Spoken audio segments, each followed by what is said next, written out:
Hi everyone, this is Raymond Wood on the Raymond Wood podcast. We are coming live from the home of Bolton Wanderers Stadium. A big thank you to the guys at Bolton for allowing us to use this amazing facility. And we are very excited to bring a special guest today. We've got Neil Pointon with us. Hey Neil, how are you? Good, are you alright? Yeah, very good. Now, for those who will remember, and I remember Neil's playing days, just some of the clubs that Neil played for, but some of the big clubs that he played for in his playing career was Everton, and also a very small club called Manchester City. We'll say that in jest. Probably one of the biggest clubs in the world at the moment.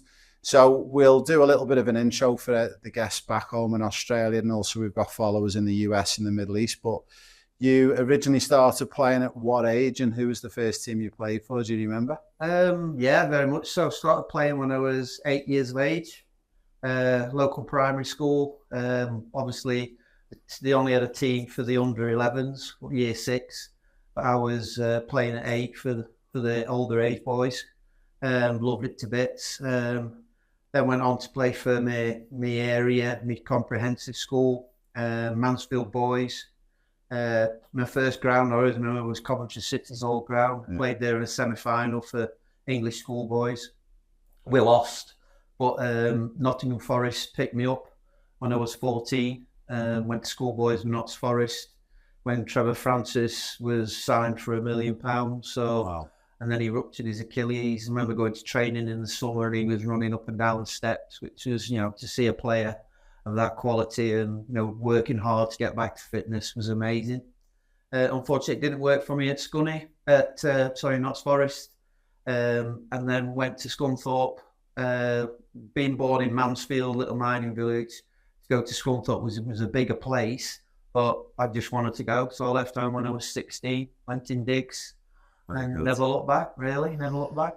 So at the age of 16, that must have been a real life experience, and I'll relate this back to our listeners and followers because we run a professional player pathway program where we try and open up opportunities for players around the world to come and experience it in the UK or Europe. And we have two sort of opportunities. One is the real academic focus where they're coming on an international program. It's all based around academics, but the bonus is they get to play some football. But then we also do open up opportunities for the talented and gifted players. As a 16-year-old, being in digs and living away from home, was it easy to adapt? Yeah, because it was just football. Yeah. All I wanted to be was a football player. If I hadn't got the opportunity, I was ready to go into the army. Spoke to my dad. My dad was a miner. I didn't want to. I've been down the pit on visits. I did not want to go down the pit for a living. My dad said, always stay looking at the sun every day if you can, son. So when I got the opportunity to go to Scunthorpe, me and my mum and dad and the family went up to see the lady I was going to be in digs with. And I was with her for 18 months.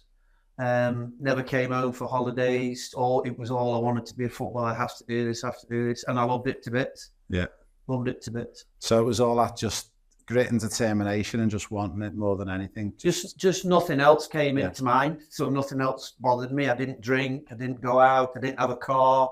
I didn't have no fetishes really. Right. I didn't. It was just I didn't play snooker. I didn't want to play any hobbies other than playing football. Playing football. Yeah. We've just obviously we're in the UK at the moment, as you're aware, and we've just brought across 19 players. Out of the 19 players, we had 2 boys identified by Stephen Gerrard's academy, and they've been offered scholarships to stay and live here. So they were actually coming what they thought on a 2-week, just a trial opportunity. They then got told there was an opportunity to stay, leave the flights and not go back to Australia. And then as you can imagine, I've had some amazing conversations with mums and dads going, what have you done? So they've been offered a scholarship to play in the National Youth League with Stephen Gerrard's academy. So I don't know if you're aware, but they actually play under the guise of Stoke City in the National Youth League. We've been also very successful in one of our players has actually been offered a 3-year agreement with Liverpool as well, which is, it's been a really amazing trip. So it's funny what you've just said. I could see as soon as these players were offered opportunities, they were exactly the same. It was like, Mum, I'm staying, and it's not happening. Yeah, I'm sorry. Yeah, I'm sorry. Yeah, I love you. Always remember speaking to a couple of the players and like, "Oh, you're going home?" like players when I was at Scotland, make sure you ring every week. Yeah. Make sure you get down to before mobiles, make sure you get down to the phone box on the corner, get your mum and dad on the line, and just make sure you have a weekly chat to them. Yeah. Just so as they don't panic and they're not worried about you. And it was, it's always been still the same now. I ring my mum every week. Yeah. Just to say hi, everything's going all right. Yeah, that's good. Touch base. Yeah. So Scunthorpe was the first club you actually turned pro, is that correct? Yes. Yeah. So what was it? What age were you when you played your first professional game? Was you 17, 18? Was you a bit older? Or? I was 16 and a half. With Scunthorpe at the time, they were really struggling money-wise. They had to apply for re-election to the Football League for the season before I arrived. They basically had 13 professional players, 5 non-contract players, like Ian Botham was the cricketer. He was playing for Scunthorpe on a non-contract basis. There were 2 policemen, 1 fireman, a school teacher who basically did their own training, and if we needed them, come and be on the subs bench or actually play. So it was a case where they just said the reserves got cancelled. So the only way I could play football was to train or play for the first team. Yeah. So I set my sights on the first team. One of the players, like Stuart Pilling, got injured. He was the left back on the Friday. It was a home game against Torquay. And the manager, John Duncan, said, right, you're playing. So I played 16 and a half. And then the next summer, I signed at 17. Because at 17, you can only sign professional forms. Pro forms. And then that was me. I played 5 games at the beginning of the season. And then the next season, that was it. I was a regular from probably 18. Wow. So we had you down as, I think it was 159 appearances from Scunthorpe from the age of 16 and a half until you left them. That's a lot of games. It's a lot of games. Yeah, you don't think of it. I mean, now people talk about, development and not overextending, but when you're a young kid, you just want to play and train. Yeah. Your body is still growing as a 17, 18-year-old, but it's the games are there for you to play. So you play your energy, your adrenaline, you build strength. Yeah. Whereas now it's, the development of children 18 to 17, 18 is different. Yeah. I mean, we're talking, nearly 40 years ago, where the thoughts were totally different than they are now. One of the big things we have with our players in Australia, but around the world, in the US and Middle East, is that we really try and encourage them that the importance of game time and actually being able to play rather than maybe sitting on the bench of a bigger club. It's better to sometimes get your game time, especially when you're younger. So you were obviously given the opportunity at Scunthorpe, and you probably look back now and think I was in such a privileged position to be able to get so many games under your belt. Do you think that was the reason why we talk about your next club you moved to, Everton? Do you think that was part of the reason why you got signed by Everton, because you were given that opportunity to play? I think that having spoken to Howard a few times in the weeks that I signed, it was a case that they knew I could handle the physicalities of the game of football. Yeah. I was really quick when I was a young kid, really quick, fast. A bit like Cole, who played for Arsenal and Chelsea. Yeah. I was really fast. I could use the ball with long distances. But Howard always says my technical side would need a lot of improving. Yeah. He said, so I bought a ready-made athlete, knowledge of football, physicalities of football, the one-to-one defending. But he wanted to build the, as they call the science of football at Everton. Yeah. And it took me a long time to develop it, because 5 years playing a certain way, get the ball down, hit your striker, get the ball down, hit your striker, win your tackles, hit the striker. Now all of a sudden at Everton it was win the ball, pass it 2 yards, win the ball, pass it 5 yards, win the ball, pass it 10 yards, and then you get it back and get it this. You touch the ball more than you ever do in a game in the 4th division. Yeah. So when did you first hear that Everton were interested, and what was you going through when you realised that you had, at the time, and you still are until this day, Everton, but one of the biggest teams in probably Europe, and what was going through your head when you realised they were interested? Did you believe it? It was just one of those where we played a game at Preston, Scunthorpe, Preston. It was an afternoon game, and we won the game 1-0, so we were all pleased. So we hadn't won a game for a while away from home, and everybody was buzzing. And next thing, the manager, Frank Barlow, came into the dressing room and just said, "Neil, I want a word with you. You need to come with me." So I'm like, and I'd nearly signed for Middlesbrough in the summer, and this was in the November. And then next thing, he just said, opened the door, chairman's lounge door in Preston, and said, "This is Howard Kendall, this is Mickey Eaton. They've been watching you, and I've just sold you to Everton." So there wasn't a case of like, and I just went, "You've sold me. I have no thought of it, no choice. Sold me. So what?" And Howard just went, "Right. So are you happy?" And I went, "Yeah, dead right. Yeah. You know, that's what I've been playing for the last, fourth division, third division, fourth division for the last 5 years, waiting for an opportunity. I just watched Everton like narrowly lose the treble when they won the league, the European Cup Winners' Cup, and they lost to Man United in the FA Cup. And I thought, I can't believe I'm joining the champions, basically." Yeah. And then that was it. So yeah, Howard took me to Southport that night. Bonfire night it was, always remember, because I was supposed to go to a bonfire in the mate's house. So when I got back, I had to ring him from this hotel and say, I'm not coming tonight. Yeah, and then it was just, that was it, snowballed. Howard said, "Right, I'm not buying you for tomorrow, I'm buying you for maybe a year's time. You've got we're gonna teach you how to play football." And I'm like, "Well, I've just played." Yeah. No, we're gonna teach you proper football. Not like fourth division, you need to, the top flight football.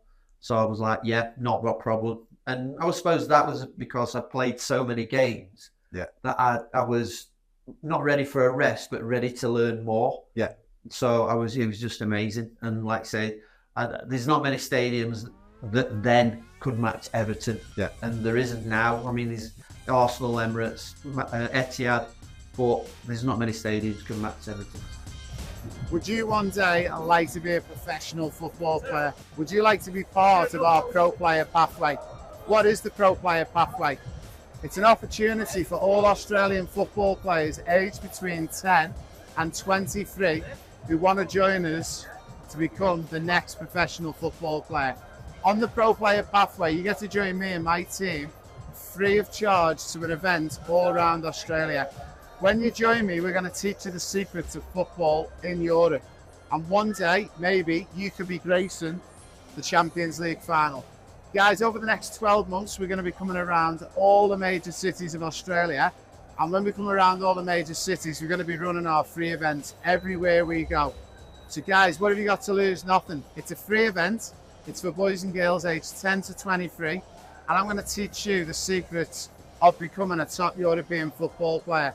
Oh, and one final thing. We're going to be giving away 20 scholarships to join me on this programme of a lifetime. I grew up in a big blue family, like nan and granddad, auntie, uncles. All my cousins were pretty much Everton fans, and only because dad was a Liverpool, I got brought up Liverpool. But like to grow up with Everton, I admit we went to a lot of games at Everton growing up as well.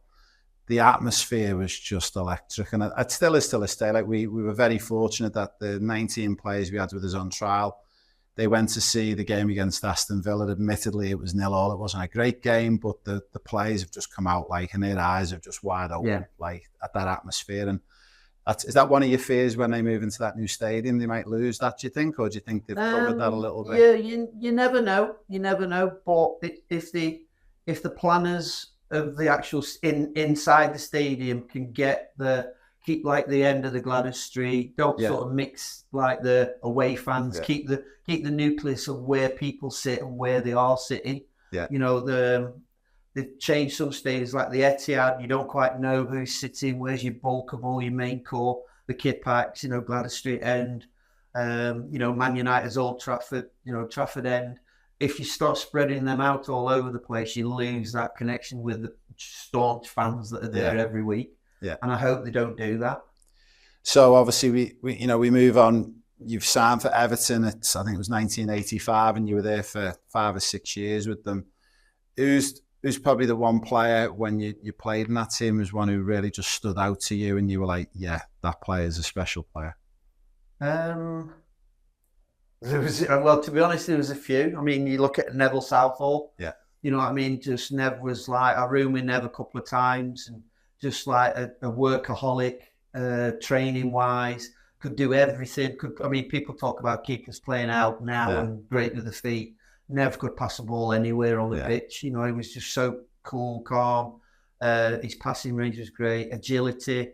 We were both injured at the same time. I ruptured my knee, and Nev did his ankle playing for Wales. And we were doing 1,000 sit-ups a day. And I'm like, Nev, we'll be there. And he's adrenaline, because we couldn't do anything leg-wise. It was just, we're doing 1,000 sit-ups, we're doing the ski punches, and it was just unbelievable. And probably I'll say I was a fit lad, but that's the core fittest I've ever been in life. I think I was 7 at the time. I think it was 1986, and I think it was the FA Cup final at Wembley. And I remember watching Neville Southall. I remember going, if there's one player we could have at Liverpool, even though we had, I think, Bruce Grobbelaar at the time, I would have took Neville Southall every day of the week. Mm-hmm. He was like nicknamed the bin man. Yeah. But he was a hell of a goalkeeper. No, but he also never lost that where he'd come from. Yeah. He didn't get, I mean, the money wasn't that like it is now, but Neville was never, he was the first in, last out. Yeah. Never caught anywhere where he shouldn't have been. Never didn't drink. I mean, he's got four brothers that have all been in trouble police-wise through drink. Whereas Nev got his dogs off the police, had his dogs trained by the police. Brilliant. Rode a bike to work, and sometimes because he couldn't drive. But Nev was just like a driving force. Other players, they were all internationals when I joined them.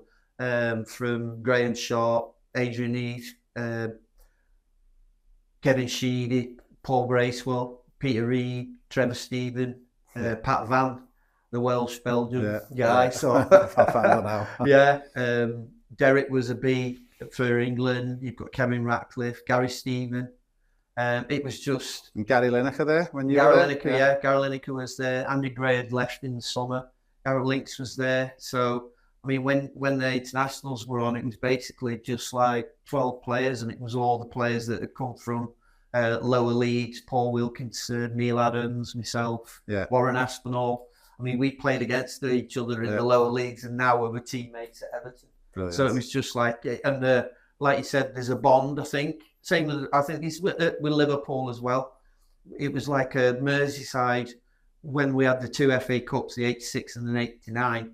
We were all living in the same areas, drinking in the same pubs, meeting each other with the wives in restaurants, and then come 2 games a year. Season, you didn't talk to each other. Didn't talk to each other.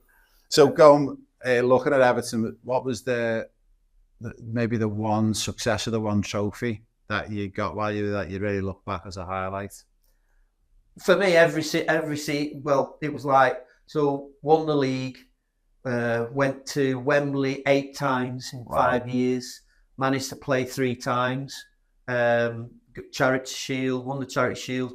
Missed out on 2 FA Cup finals, once through a knee injury, where I might have been, might not have been. But then the 89 final, I played the last 4 games of the season before the 89 against Liverpool, and then didn't get picked to play. So that was my biggest sort of regret. But Everton took me all around the world, playing football, Australia, New Zealand, Hawaii, so I think China, Japan. We just went all over, like pre-season, going to Norway and everywhere, Spain regularly. It was just an amazing time of my life. Amazing. So you racked up just over 100 appearances for Everton. Mm-hmm. I think it was 102. And we had you down, like, not many fullbacks or defenders get goals, but you got 5 goals for Everton, which I think is a big achievement. Is there one goal that you look back on and go, that was my best one? I think there was a goal against QPR at home, where I played a 1-2 with Peter Reid, and Reedy never gave you the ball back. Never gave you the ball back. I mean, Reedy's not noted for his goal scoring ability, but if he was on near the 18-yard box and he could use you as a dummy, he'd done that. He did that to a lot of players, but he played me in. And I remember and I've still got the picture at home where he's sort of grabbing me and giving his like fist pump and that. So yeah. And a little bit. That's people say that you gain the respect of players because they trust you. Yeah. So if you give them the ball, they might not give it you back because they don't quite trust you. Yeah. But because he gave it me back, it's sort of like I've gained his trust now, and he was the big leader of Everton at that time. Yeah. And then obviously that was a most memorable goal. Was it the Gladys Street end or? Church End, is that Gladys Street? Yeah. Yeah, Church End. Yeah. Church End. Yeah. So amazing. So you obviously had a very successful 5 or 6 years, but then obviously you then moved on to a club that now is probably the biggest club in the world, which was Manchester City. How did that come about? And was that something that you wanted, or was it a forced move, or how did it come about? No, it was because of the FA Cup final in '89. It was a case of certain things had happened to get me to play for the last 5 games, and it was just a decision that Colin Harvey made. Howard Kendall wasn't the manager, and the next season was my last season of my contract. So I'd said to Colin that basically I wasn't going to renew my contract if he was manager, because I didn't think or felt that he felt I was good enough. So I'd just move on. And then that was at the end of the season, came in for pre-season, and Pat was still at the club. Pat was a great player, and I thought I was closing down the gap between me and Pat over the 3-4 years. And then we both got called into the office, and Colin Harvey said, Terry Venables has been on the phone. He wants to sign either one of you, depending on which one wants to go. And I went, well, that's me. Yeah. Because obviously you choose Pat over me in the cup final. Yeah. And Colin went, well, yeah, I'd agree with that. So, and then all of a sudden Pat went, no, I'm going. And we both went, what? And he said, he got some bad debts in Liverpool, so he had to get out of Liverpool. So they sold Pat to Tottenham, and just nothing was ever said to me about new contract or anything. So It just happened that I left. But on the other side, Howard had gone to Man City, and he'd signed a few players. Alan Harper had gone. Gary Megson was there, who he'd signed earlier. Adrian Eason's going. So, and then Wayne Clark went as well. So basically, they were called us Everton's reserves for the first 6 weeks. But no, Howard was building a side.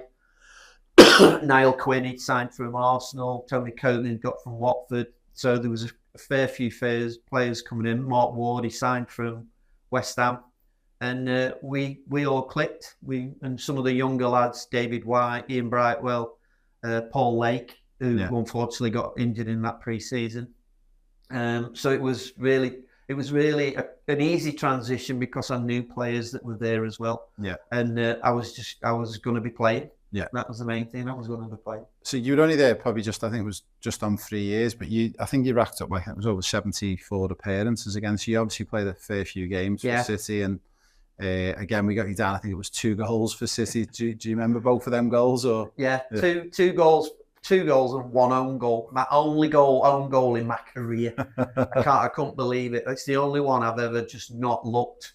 And I did it against Crystal Palace. And Ian Wright was on television the other day. The last time Crystal Palace beat Man City, either League or Premier League, was that game. Yeah. And I scored the first goal for Crystal Palace. And Ian Wright scored the winner. We actually got it back to 1-1, but we lost 2-1, I think. But yeah, it was just... people say to me, did you score a lot of goals? And I said, I played for 20 years and scored 20 goals. Yeah. So what a season. It's not bad for a fullback.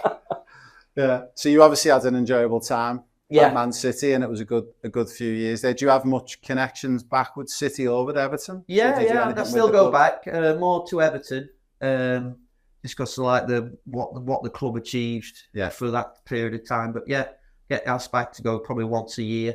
There's always an opportunity to go to Man City, but I think the only people I know there now is Tony Buck, who's the chairman of Man City players, and the 2 Brightwell brothers. Lakey does a little bit, but it's more on the match day side. Yeah.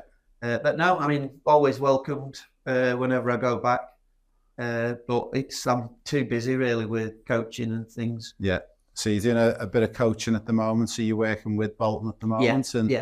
Is it a particular age group you're working with, or are you across the ages? Or? I'm working with the under 12s this year, but I'm coming up to 17 years working with the academy. Brilliant. So I've worked with the under 8s up to the under 16s, back down, back up. Yeah. Sometimes it depends on if they've got some challenging players who think they're better than what they are, and then you want to, one of those guys was Rob Holding. Yeah, he thought he was the main man of the team, and thought he was also the coach or the manager, the physio. So he was put under my wing for a bit of time, who just sort of like reined it in a little bit. Yeah. And he soon learned after 6 months that he was there to play football, not to tell everybody how to play football. Talking about that, you've probably obviously seen a lot of changes in the game over the last 30, 40 years from a coaching point of view. Do you think it's for the better the football, the changes like the English FA have done and when they've done the whole E-Triple-P review, or do you think it's taking the game backwards? Like, what are your thoughts on it? I think it has its purpose, but you've got to. They go a lot about stats and this, but basically it's the individual. Yeah, it's the individual that's the football player. Yeah, not all the things around him and this, that, and the other. You put them in place to basically develop the player. And if you don't know the player and what he likes, what he's good at, I mean, every single footballer wants to be a footballer. Yeah. But it's then guiding on in and around what is needed. Yeah. From physicalities, mental now. I mean, when I played, the only time you really looked at a video or a player was when you got home on Match of the Day. Match of the Day. Yeah. You know, now it's like they've got scanning games, all the technical side of it. They take the iPad home. Yeah. It's basically like you're doing your homework before you even get to play a game of football. Yeah. Whereas we just said, right, he's good at this because you watched him on Match of the Day. He's good at that. I need to do this and I need to be better on the day. Yeah. Well, one of the big things that we do on our professional player pathway, we have 6 pillars. And one of the pillars that we've used is that, unfortunately, we understand that the way it is with kids nowadays, they really want technology, they want devices, they want iPads. But one of the areas that we do is match analysis, but we do it on a real individual basis. So we'll record a game, draw out individual analysis, and then it makes them more accountable because they've got to follow through that process of objectives. Obviously, you didn't have it in your day, and it was purely like, I think what you said is that just that love and motivation. And that's one of the things I've seen in my coaching career over the last 25 years is that motivation and desire I actually found really easy to spot. And you only see it in 1 to 2% of kids. Mm-hmm. How do you, is it the same here in England? Do you pretty much can tell within a session or two if that kid's really got that motivation or not? Yeah. You can see players that basically don't get involved in everything. When you're playing a game of football, you're involved with everything. You're scanning everybody because you need to be ready for when that ball comes to you, and not just like concentrating on the ball. It's like concentrating on everything around. Certain players have it, and they might not have the technique to deal with certain situations, but you can build that situation into them. Yeah. Whereas if they've not got that whole awareness of the game and where they are, what role they have in the game, whether it's playing a back 4 or back 3, and holding midfield player and attacking midfield player, they have to see the whole picture. And that's the biggest thing that I've seen moving through is when you get that player who plays in a position but can see everything that's happening in the game and they never look out of position. Because the position is just, the game flows, but they're always in the right area at the right time. Yeah. And that's massive. That's huge. Now, we obviously, you noted then you moved on from Man City and then you went to Oldham Athletic. Yeah. And who was the coach at the time when you were there? Who signed you at Oldham Athletic? Joe Royle. So again, that was a little bit of Everton connection. Yeah. And I think you were there for just on about 4 years and you had probably, again, it was like 95 appearances. Yeah. So it was a good long stint. Did you enjoy your time at Oldham? Yeah. I mean, the Premier League was just come in. So it was like City was just me and Peter Reid became the manager at City. There was another guy who came with him called Sam Ellis, his assistant, and we just didn't hit it off. Yeah. Me and Sam Ellis, and then fair enough, Reid just said like, we're going to let you go. Was gutted, but that's life. Yeah. Then Oldham came in. Premier League was just starting. I didn't have to move house. Didn't have to like change a lot of things. My friends and everything were going to go to City one week, going to come to Oldham the next week. So it was good. Premier League was coming in. I've always said it doesn't matter for me what the stadium's like. You're on the same piece of grass. You're doing the same thing, trying to put the ball in one net, keep it out the other. Graham Sharp was there as a player. So obviously, again, moving with players. And it was good, yeah. Obviously, the whole razzmatazz of the Premier League was all changing. Nothing to what it is nowadays. You know, you've got VAR. There was cheerleaders, you know, to try and get the crowd going. And on a cold night at Oldham, you know, I credit to them cheerleaders. Yeah, they tried everything. They tried everything. And we managed to sneak up on the last 5 games. I think we won. Beat Liverpool at home, beat Man United at home, beat Southampton at home, but they were all high-scoring goals. Joe had this thing about playing to attack. Yeah. So we were always likely to score goals, but if we didn't sort of help each other defending, it wasn't a case of it was my fault. It was just the team were geared up to attack. Yeah. And it worked the first season. We managed to stay up. And the second season we got relegated. Or got to a FA Cup semi-final. Yeah. So, which was another great one for me because every boy's dream was to score at Wembley. Yeah. And I managed to score at Wembley, to take me from 19 to 20. So I was going to ask you what was the highlight of being at Oldham, so probably was playing in that semi-final. Yeah. Scoring a goal at Wembley. I mean, we haven't, at that time, the Premier League, you were just starting to get a few shirts that you could either save after the season or give away. So the one shirt that I've got hung up in my house is the one that scored the FA Cup goal. That's the only shirt. And who was it you scored against? Manchester United. Manchester United. I love that one. Mr. Schmeichel. Yes. So yeah, we'll have to pull that one up on the videos, and we'll definitely get that one out. It's pretty close. It's only 5-6 yards, but it they all count to me. Yeah, it don't matter to me. Yeah, it didn't matter to me. Hey everyone, we are coming around every major city in Australia over the next 12 months. We have got free objective football testing going on, guys. It's for boys and girls aged 10 all the way through to 18 years of age. The objective testing is quite simple. We'll put you through our 6 tests and it'll give you your results, physical, technical and tactical. And also, we're going to choose 16 winners to join us on an all expenses paid trip to Europe in 2024 and also 2025. Guys, what have you got to lose? Nothing. It's free to sign up. You get free objective testing and you'll get a free feedback, and maybe you'll be joining me at the Santiago Bernabeu in 2024 or 25. So roll on from Oldham, you then ventured north to Hearts. Yeah, obviously with Oldham being relegated from the Premier League, the money scenario was dropping fast. They had to get players off the wage bill. Joe had gone to Everton. Yeah. Graham Sharp had been asked if he wanted to become player manager. And yeah, Sharpie just said to me, unfortunately, we've got to cut the wage bill. So if I can get you away or you can get away, then have a crack at it. Yeah. So a friend of mine, Ian Snowden, his brother Glyn, had gone up to Scotland and played for Hearts. And I'd spoken to Ian. Well, Ian was my best man at my wedding. So he'd said, like, yeah, Glyn loved it up there. Stadium's amazing. Said it's better than Oldham's. It's better than like quite a few. Yeah. It's on par with QPR's, but newer. They're redeveloping another bit of it. It's in Edinburgh. It's a lovely city. Yeah. So I went up with my wife, and it was a case of, we loved it. It was great. Yeah. So you had about, I think it was 3 or 4 years up in Hearts. So again, obviously enjoyable playing up there, and you got to experience playing at like places like Celtic and Rangers. Yeah. I mean, with that, you get like 4 games against them a season, not 2. Yeah. But we managed, went up there. Hearts were at the bottom 3 out of 12 teams.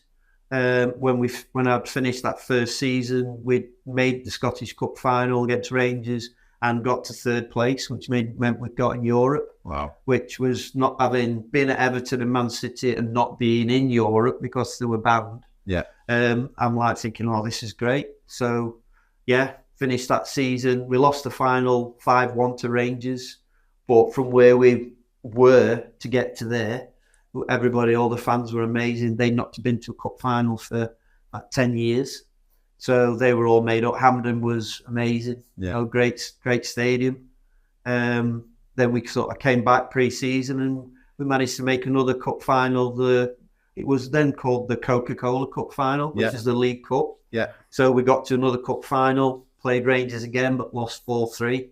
So we're managing to get closer. Finished third the 97 season in the they got knocked out in Europe on away goals to Red Star Belgrade, and then sort of not fell out, but a young lad called Gary Naismith was coming through the ranks. I was sort of looking to come back down to England to look at play a coach or whatever, because I'm getting to that age. Chatted with Jim Jeffries about this lad having a go. I got suspended, being sent off at Rangers, the famous four, Ibrox 4 they called us. So we had 4 players sent off in the game at Ibrox. Wow. And it's that was not clever, but it was fun and games. Good story. But yeah, so I got suspended. Gary played 2 games and then got injured. But you could see my reflection is when I was back at Scunny as a young 16-year-old, older player, Gary was getting there, pushing and pushing. And he then played about 4 years at Hearts and then got signed to go to Everton. Oh, brilliant. Played about 10 years at Everton. Amazing. So, yeah. So you went on, after Hearts, you went back down south then to Walsall, was it? So came back down, wrote loads of letters to all the clubs around Wigan to see if I could get a chance. Got a trial at Wigan, but Paul Jewell hadn't signed his contract yet, so he wouldn't sign any players until he'd signed his contract. So then got an opportunity with a gentleman called Ray Graydon at Walsall, who was brilliant. Went down for 3 days. He said, I like your attitude. He says, you're not the fittest I've seen. You're not the fittest, but he said, I'd like you to come in and be my captain, be my organiser. So we'll sign you on a 1-year deal. So we sorted out a few things. And Man City were in the 3rd division at the time. They'd been relegated. So thought, some good clubs playing against them. And Fulham, Kevin Keegan with Fulham spent 6 million. Amazing. We had 13 players going up to Scotland for a pre-season training session. And we got promotion. We managed to sneak it. Never lost back-to-back games all the way through. Just had a great squad of players that all not so much in and out, but like never quite made it from bigger clubs. Yeah. And Ray and another Paul Taylor, who was the chief exec, had done a little bit of scouting, got people and said, would you ever give him a go? Would you give him a go? And it just all came together.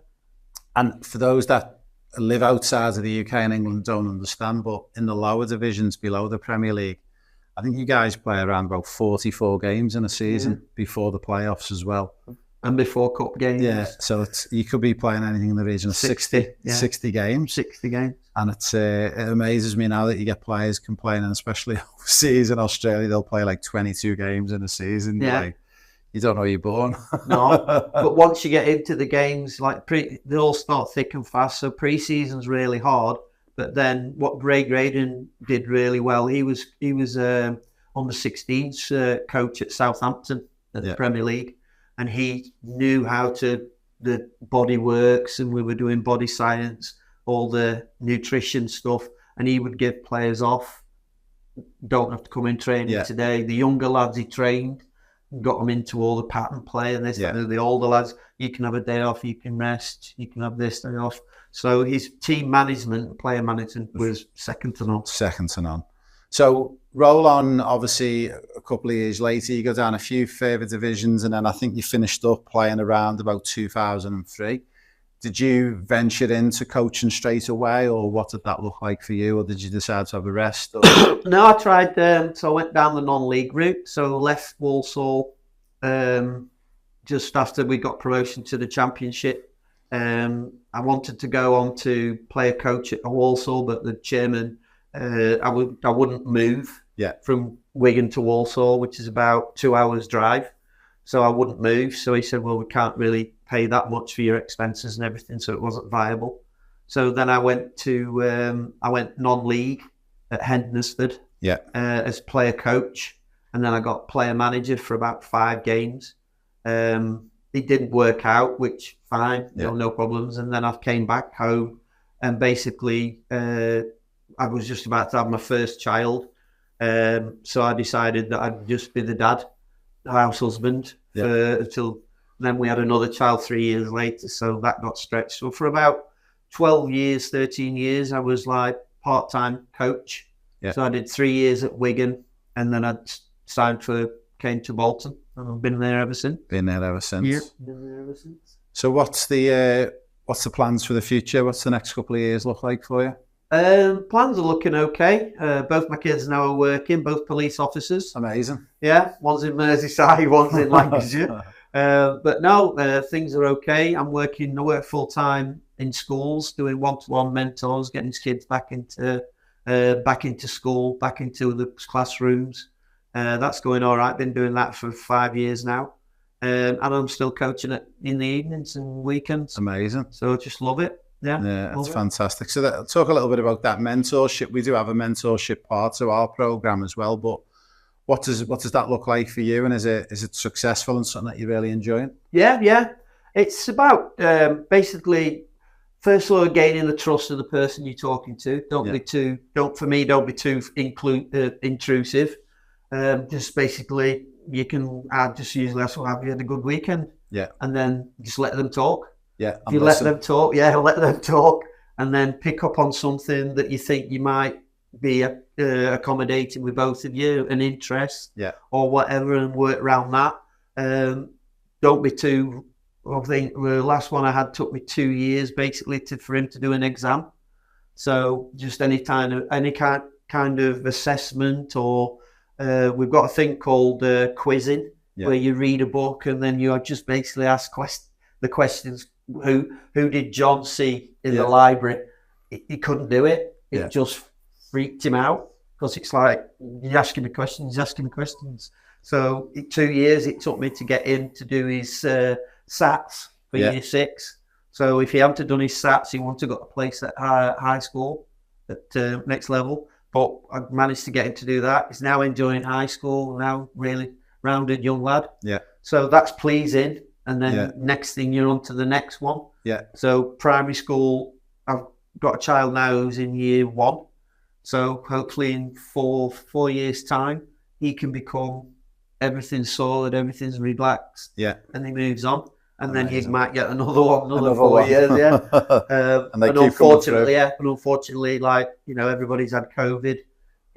Some children just can't handle that. Yeah. Touchy, back in classroom. Yeah. If anybody's breathing, they're sort of like, oh, that's germs. Yeah. So it's daunting, but encouraging. Yeah. I think it's good. One of the big things, obviously, our ethos as well, is we make sure any players that come across from whether it be the US or Australia, they do have that plan B, and they have got the academics and that behind them. And then even we're going down the route now with the plan C as well, getting them things like coaching badges and first aid certificates. It's an important part, isn't it? If sport's not going to make it, that you've got that opportunity. That was one of the things. I was never good enough to be a player. I always knew in the early ages I wasn't going to be, but I love football. I was a season ticket holder for Liverpool. I don't like admitting it, but I used to go to some Everton games as well. I used to get dragged by family members. But it was, I was very lucky to meet a guy called Jason Whiff, whose father was Peter Whiff. Right, yeah, Peter Whiff, remember him. And I was very lucky to have him as a mentor, and he actually educated me that you can have a job in football, but just not as a player, but you could be a coach, a physio, and a sports scientist. Does that please you to see now that there is so many opportunities within the game of football for people? Yeah. I mean, I've come across lads that I've coached at Bolton that then didn't make the grade, that then left. I've come across them coaching the teams at Salford that we then play. Yeah. So it's like walking across to say, have a good game, and they go, you don't remember me, do you, Neil? I'll go, did I coach you at under 12s? Yeah. Like, all right. So I'm coaching. I've done my badges, and You know, I went to university and I've got a nutrition degree and this, that, and the other. Some guys that ring me up and say, I've just done an IT course at uni. You know, is there any jobs going with your analysis sort of type of it? And the analysis is massive now. We know every professional game. You know, and it is. It's just amazing. One thing I would say about, like you said, the first aid, I encourage every child to get first aid if they can. Get a little bit of knowledge, because you never know who it will help at any time. At any time. Family, friends, you know, even like just being in a restaurant, it might save somebody's life. Yeah, it's scary. Like, we had an incident a couple of years ago, and the eldest daughter was choking on food in the kitchen, but we didn't, and we were literally about to go out the door, me and the wife, and then we just went back in for something, and she was there like blue. Yeah. And only because a little bit of training and her wife managed to dislodge it, could have been a difference in finding her not alive when we come back home. And it's an important one. Just to finish off then, and we'll finish off. We did get a few questions in, and I've got two I want to ask you. And one of the questions is actually a really big Man City fan and a friend of mine back in Brisbane in Australia. But he wants to know, did it really please you last season to see Man City scoop up all them trophies finally and finally win that Champions League? Yeah, definitely. I mean, the thing about the Premier League is supposed to be the elite league. But then when you're testing yourself, it's the elite league. But then you're going into the Champions League and it's the best of Europe, and you're at the top of that. Yeah. Then that's, nobody can say, oh no, but they didn't do it in Europe. Yeah. But, you know, and also to beat the Man United or equal the Man United scenario. But no, hopefully, you know, they've set the stall out like Liverpool sets it out with so many league championships. Yeah. And for me, the Premier League, but it's still the league. Yeah. It's number one league. Yeah. Even though they've changed the name, you can't sort of say, for me, oh yeah, but Liverpool didn't win the Premier League. No, they won the top division for 18 times. Yeah. You know what I mean? They've won the European Championship 6 times. Yeah. You can't just switch it because the name's switched. Yeah. You know, but a lot of kids do. Yeah. Oh, you didn't play in the Premier League. Well, no, I played 12 years in top flight football. Yeah. You know what I mean? It's not, for me, it's just you're at the top. It doesn't matter what you call it. Yeah. That's it. Yeah. But no, amazing. Yeah, it's an interesting one. I always like, it's funny, we always bounce back. I've got a mate who actually used to play for Man United, and I actually say to me, you do know that you've actually won the Premier League that many times, but it's had 6 different names in that time. So it's no different than when the English title was sponsored by Canon and all them. But at the end of the day, the English title's the English title. Whatever it's sponsored by. No. So yeah, that was one of the big ones. And then the final one is, and again, it was from another good mate who's a City fan, and he's really worried at the moment. And I told him not to be, but are you worried for City with the financial fair play and the charges? Do you think it's something that they're going to be okay? I think one thing about the FA, the longer it drags on, the more worried you get. Yeah. Because you see, like with Everton, all right, one charge, they admitted it, they came out and done it. The backlash has been a little bit wow, because nobody's ever been done with it before. Now with City having so many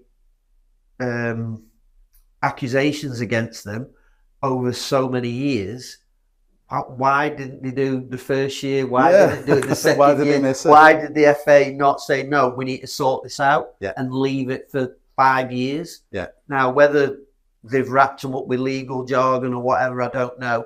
But for me, from my standpoint, is get it sorted, get it done. Yeah. If you're going to charge somebody, charge it. Yeah. Don't wait and then add some. So I don't know.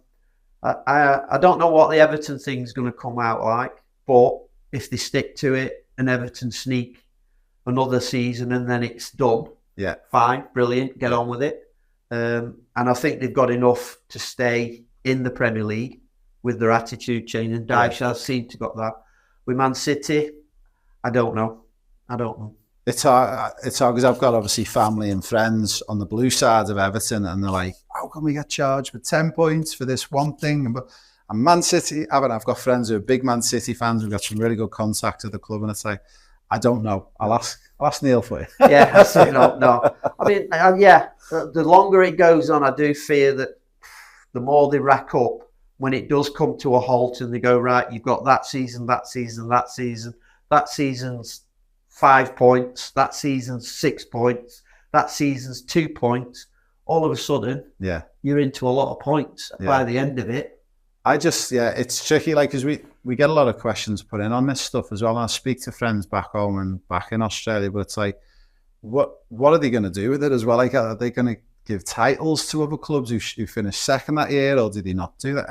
It seems like a big mess to me. Well, the thing is, I don't think they'll strip them of titles. What I do think is I don't think they'll fine them. I just think they'll start a season where they're on minus so many points, or they'll relegate them. They'll relegate them. Yeah. Like they did with, Ibrox, they did it to Rangers. Yeah. Took them on, they did it with Hearts, took all them all the way down to 3rd division. Yeah.